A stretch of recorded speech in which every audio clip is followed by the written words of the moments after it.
Kembali lagi dengan saya, Tos Education. Saya akan menjelaskan mungkin sedikit ya, ini persepsi saya dari banyak baca-baca buku begitu ya.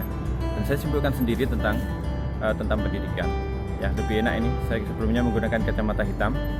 Ini menggunakan kacamata yang cukuplah kita bisa melihat mata kita gitu ya. Mata saya bisa dilihat oleh teman-teman yang melihat saya.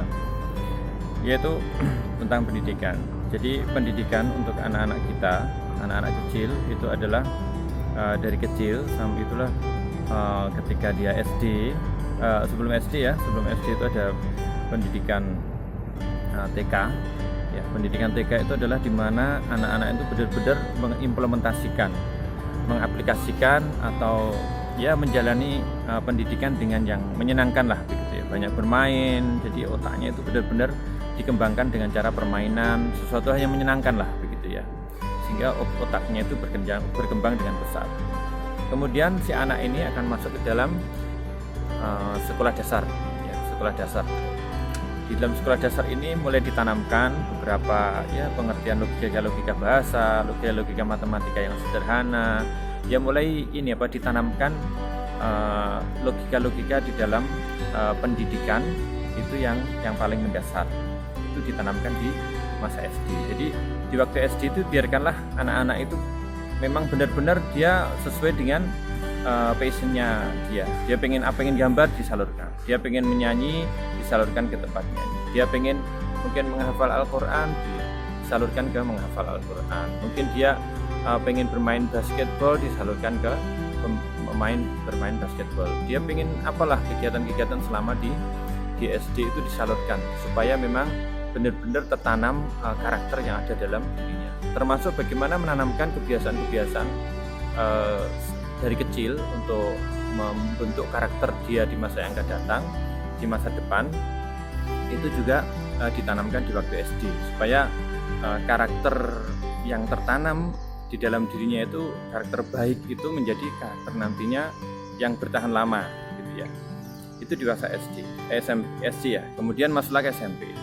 Di SMP ini adalah anak-anak itu mulai awal pubertas, mulai awal dia itu mengenal ya puberti gitu ya, mengenal sesuatu yang baru, mengenal sendiri dan sebagainya. Lah di situ perlu pendampingan yang ketat. Itu ketika anak-anak itu masa SMP ya, pendampingannya ketat dalam hal apa?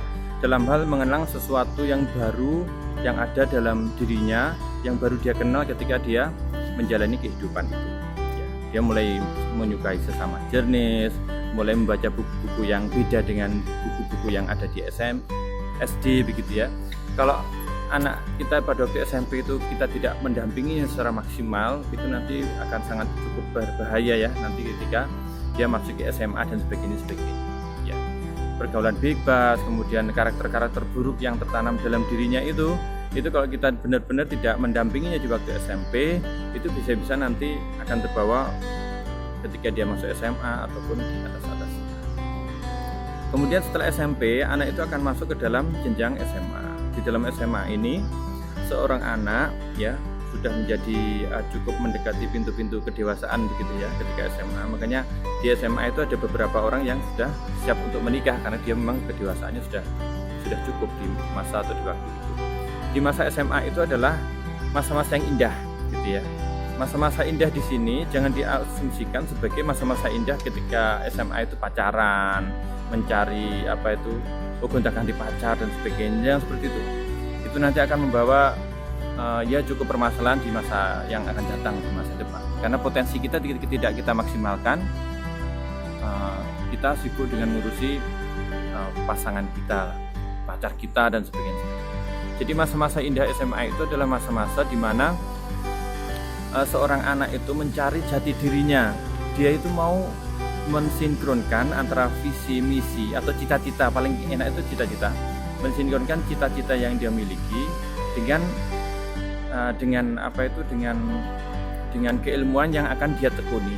Jadi di SMA itu anak-anak harusnya ditanamkan seperti itu. Anda mau jadi apa dari SMA itu benar-benar ditekankan, mulai dipelajari, mulai diimplementasikan, mulai diaplikasikan. Kalau misalkan anak itu mau dikembangkan menjadi seorang pengusaha atau dia punya keinginan untuk menjadi seorang pengusaha, itu di SMA sudah harusnya dari kecil gitu ya ditanamkan bagaimana jualan, tidak malu dan sebagainya. Tapi ketika di SMA itu benar-benar sudah mulai latihan. Kalau misalkan anak itu pengen nanti ahli matematika, di SMA ditanamkan betul. Dipilihkan jurusan-jurusan bakat minatnya disesuaikan ketika di SMA itu. Ketika bakat minatnya cocok gitu ya, disesuaikan. Saya minat di bidang ini, kemudian saya mengembangkan bakatnya, ternyata saya punya bakat di bidang ini, berarti sudah mulai mendekati anak SMA itu dia menemukan jati dirinya.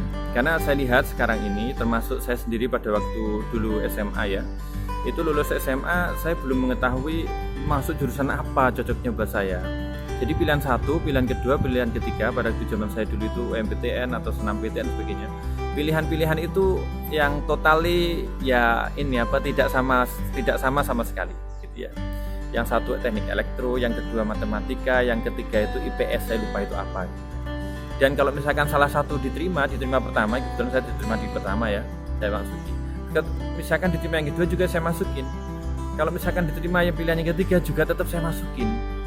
Ya, itu terbukti bahwa bahwa pada waktu lulus SMA saya belum mengetahui potensi atau saya itu cocoknya minat dan bakatnya itu kemana sih? Saya pengen jadi apa sih, itu belum diketahui. Itu cukup masalah nanti di masa yang datang. Karena banyak teman-teman itu yang ketika kuliah di tengah perjalanan semester 2 atau semester 3 itu sudah menemukan bahwa jurusan yang dimasukinnya itu adalah tidak sesuai dengan yang dia inginkan. Akhirnya kuliahnya tidak maksimal, sakarepe dhewe gitu ya.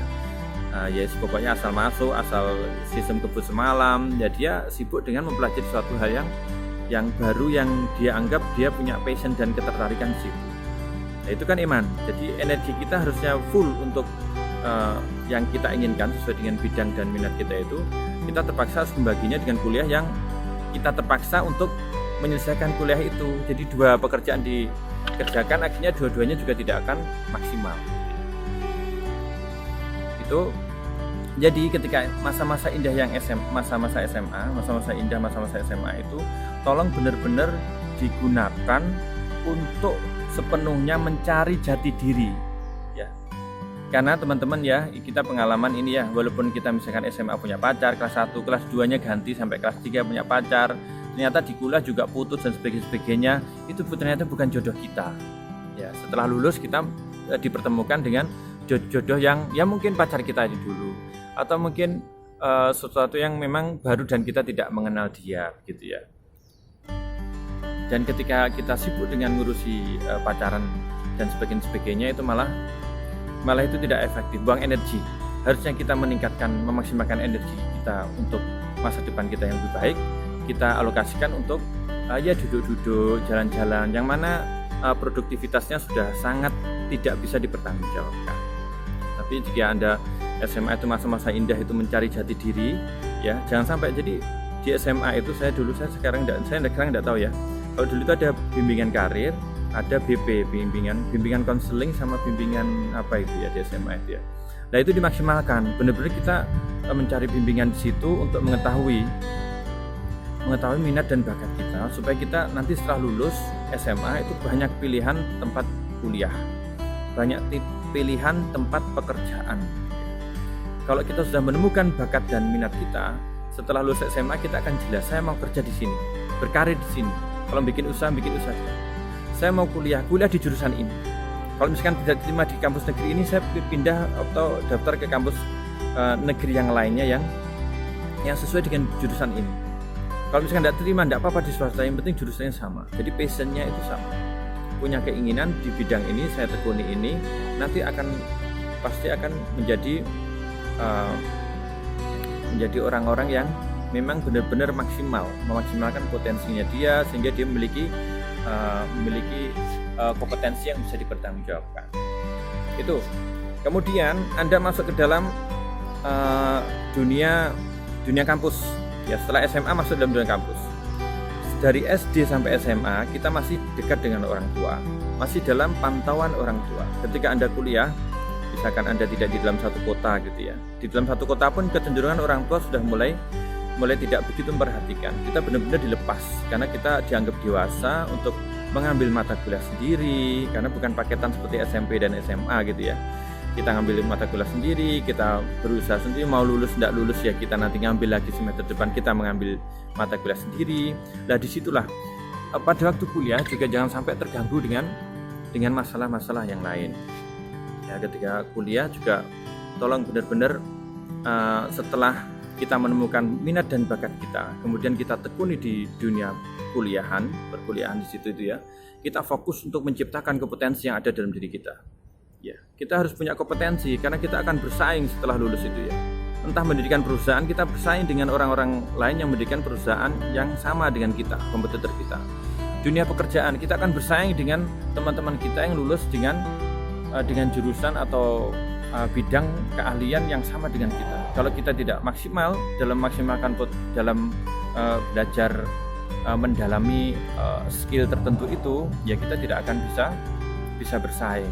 Ya, kita ya tingkat persaingan kita di bawah gitu ya, dan tidak maksimal juga nanti salary pendapatan yang kita dapatkan karena kemampuan kita tidak maksimal gitu ya. Kalau masuk perusahaannya perusahaannya kecil, bukan perusahaan besar gitu ya. Yaitu jadi memang ketika kuliah itu fokus kepada bidang yang sudah memang benar-benar hasil dari SMA-nya. Jangan sampai ketika kuliah itu kita masih mencari-cari, akhirnya salah jurusan, pindah jurusan sebagainya, itu rugi waktu. Jadi makanya sekali lagi ketika SMP itu mulai disiapkan gitu ya. Kita belajar logika dan sebagainya. SMA itu benar-benar mencari jati diri kita itu bidangnya apa.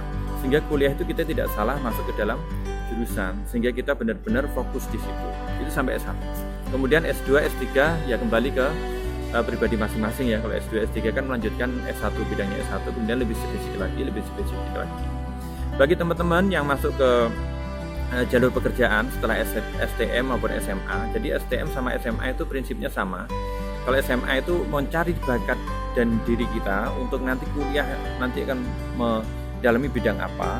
Kalau di STM itu bagaimana meningkatkan potensi kita, karena kita sudah spesifik ya, misalkan di elektronika, di STM tertentu, di potensi di situ, benar-benar belajar di situ untuk apa? Untuk ketika keluar tuh masuk ke dalam perusahaan-perusahaannya sesuai dengan bidang. Itu nanti akan maksimal. Jadi ilmu yang kita pelajari di STM atau SMK gitu ya, SMK Tata Boga gitu kan juga ada juga itu ya. Itu bisa diimplementasikan di luar. Itu dan itu saya yakin maksimal karena kita fokus ya. Sekali lagi kita fokus kepada bidang yang kita minati. Ya, itu ya sekilas tentang pendidikan. Saya menceritakan dari awal tadi. Semoga ini berguna bagi teman-teman. Untuk yang teman-teman SMA, tolong juga benar-benar diperhatikan. Berarti saya SMA harus begini gitu ya. Karena sekali lagi godaan yang anak muda ya, kita pernah jadi muda begitu tuh ya. Itu adalah ya pacaran gitu ya. Itu buang-buang waktu menurut saya. Pengalaman kita belum tentu jadi gitu ya. Kalau toh jadi, misalkan kita tidak jadian dengan dia, setelah lulus S1 kita kerja, nanti ya ada saja yang mempertemukan akhirnya ketemu dengan ini akhirnya jadi jodohnya lah, itu lebih enak daripada kita pacaran tidak jadi, setelah menikah kita kepikiran gitu ya, ternyata dengan istri kita ada cekcok dan sebagainya, kita kepikiran mantan kita dulu, jabrian yang mana belum tentu ketika kita menikah dengan yang mantan itu kita juga akan nyaman gitu loh. Tentu bisa saja malah terjadi pertengkaran, terjadi terjadi perceraian dan sebagainya. Ya ini yang terbaik. Itu kelebihannya kalau teman-teman tidak punya pacar ya di waktu SMA gitu ya. Nah, sehingga Anda bisa memaksimalkan, SMP dimaksimalkan, SMA dimaksimalkan, dan selepas SMA mau kerja juga akan maksimal, akan menjadi orang yang memang benar-benar siap, punya kompetensi, yang siap untuk masuk ke dalam perusahaan dengan salary yang tentunya kita akan punya bargaining yang besar. Maksudnya posisi tawar kita besar kalau kita punya kompetensi yang cukup bagus gitu ya. Orang yang punya sertifikasi, ya certified gitu ya, punya sertifikasi terhadap keahlian tertentu dengan orang yang tidak punya sertifikasi pasti akan dihargai perusahaan dengan harga yang berbeda. Ya.